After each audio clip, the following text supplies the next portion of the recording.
How to fix desktop icons missing. Hello everybody and welcome back to our channel. So let's get started without any further ado. For that, first of all, you want to go ahead and in the search bar, search for Run. Once you search for it, go ahead and type in app data and then tap OK.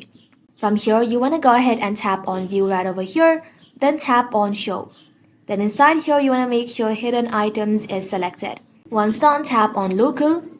And inside here, you want to go ahead and right click on the icon cache and then tap on Show More Options and then simply tap on Delete. Once it is deleted, head back to your home screen and then in the search bar, go ahead and search for Task Manager. So inside here, you want to go ahead and search for Windows Explorer, and once you search for it, go ahead and tap onto it, then tap on Restart Tasks.